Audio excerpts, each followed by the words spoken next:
नमस्कार मंडळी, तुम्ही सुद्धा माझ्यासारखेच आळशी आहात का? खायला तर चटपट पाहिजे पण बनवायला नको. मग असे जर वेळेस काय करायचं? बाहेरचं नेहमी जाऊन स्ट्रीट फूड खाणं कंटाळवाणं वाटतं. मग अशा वेळेस ही रेसिपी तुमच्यासाठी खूप उपयुक्त ठरेल. त्यासाठी बघा, उकडलेले आलू घ्यायचे. आता आलू जर आधी उकडलेले असतील तर अगदी 2 मिनिटाच्या आत ही रेसिपी बनवून तयार होईल. काहीतरी चटपट चटर खायला प्रत्येकाला आवडतं. उन्हाळ्याच्या सुट्ट्या चालू आहेत, मुलं घरी आहेत. मग अशा वेळेस असे पदार्थ तुम्ही नक्की ट्राय करू शकता. तर इथे बघा, आपण उकडलेले आलू घेतले, त्याच्यामध्ये कांदा टाकला, थोडीशी हिरवी मिरची टाकली, टमाटर टाकलं, बुंदी होती घरात, खारी बुंदी ती टाकली, थोडीशी कोथिंबीर टाकूयात, काळं मीठ, साधं मीठ, तिखट, आणखी कुठले मसाले तुम्ही याच्यामध्ये घालू शकता, जसं चाट मसाला, आमचूर पावडर, धन्याची पावडर किंवा मग भाजलेल्या जिऱ्याची पावडर छान लागेल याच्यामध्ये. आणि मस्त मार्केटमधून आयते आणलेले फुगे घेतले, म्हणजे आपले पाणीपुरीच्या ह्या पुऱ्या घेतल्या. विदर्भामध्ये याला फुगे म्हणतात. तर आता याच्यामध्ये हे सगळं आपण जे भरलं आहे ते भरून घ्यायचं, मस्त दही घोटून घ्यायचं. एवढी सुद्धा मेहनत करायला लागेलच आता काहीतरी खायचं म्हटलं तर. थोड्या वेळासाठी दही असं फेटून घेतलं, त्याच्यामध्ये साखर जरूर घालावं कारण गोड दही मस्त लागतं.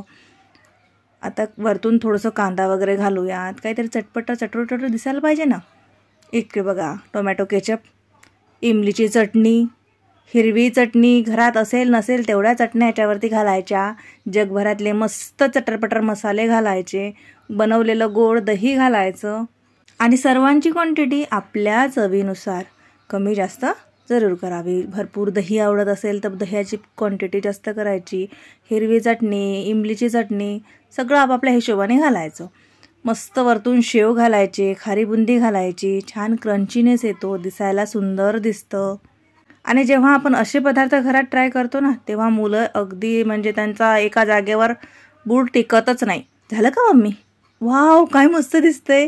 म्हणजे बनवतानाच तोंडाला पाणी सुटतं. तर हे वाह, काय दिसतंय भन्नाट, मस्तच. कशाला जायचं ठेल्यावरती आणि बसायचं, दहीपुरी द्या, शेवपुरी द्या, आपण घरीच ट्राय करूयात ना. मस्त जिथे दहीपुरी कम शेवपुरी बनून तयार झालेली आहे. आता वरतून जेवढं वाटेल तेवढं सॉसेस घाला, चटण्या घाला आणि मस्त असा ताव मारा. वाह, काय दिसतंय. भाताक्षणी तोंडाला पाणी सुटेल असाच भन्नाट इथे आपली दहीपुरी बनवून तयार झाली. बघा, जाता जाता लाईक करायला विसरू नका, नाहीतर नुसतं तोंडाला पाणी सुटलंय म्हणून पळत किचनमध्ये जाल आणि बनवायला सुरुवात कराल. त्याआधी रेसिपीला लाईक करा, सोबत चॅनलला सुद्धा सबस्क्राईब करा. तर भेटूया नवीन व्हिडिओमध्ये. तोपर्यंत नमस्कार.